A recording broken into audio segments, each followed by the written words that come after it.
6e édition du Festival de gravure sur bois, organisé par la Notin et le Bélier Sauvage et le collectif Xylophile, était planifié du 18 au 21 mai au musée de la Minoterie de la Mure-Argence. Les ateliers de gravure tout public étaient proposés de 10h à 18h, de quoi satisfaire tous les amateurs toujours aussi nombreux à venir participer. Le programme de ces 4 journées était une nouvelle fois très varié et attractif, d'ailleurs le public a bien répondu malgré la météo maussade. La technique Mokuanga.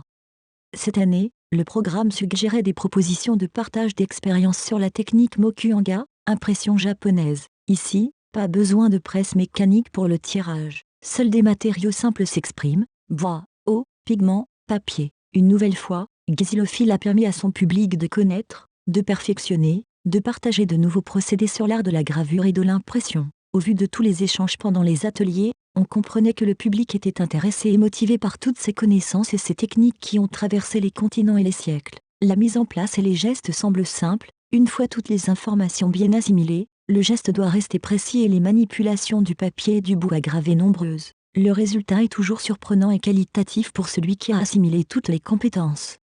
Beno, artiste graveur, a su partager avec passion et bonne humeur son savoir. Les séances où le temps paraissait s'arrêter par l'attrait du geste et de l'information artistique.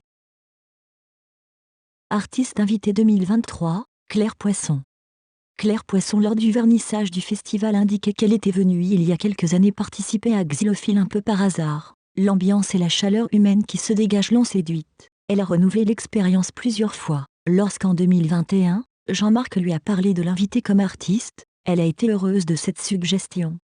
Claire est venue plusieurs fois à Saint-André-les-Alpes en résidence pour préparer les créations, basées sur la nature pour un résultat séduisant. Ces 60 plaques qui ont été gravées, cela a permis de proposer l'exposition taille douce et de portfolios imprimés au studio Mais je rêve de Fort-Calquier. Lors du vernissage, Jean-Marc Béraud prenait le micro et rappelait l'historique de l'animation qui a commencé en 2006 à Notes puis a construit sa route. Beaucoup de belles rencontres artistiques, beaucoup de connaissances transmises, beaucoup de joie et de bonne humeur.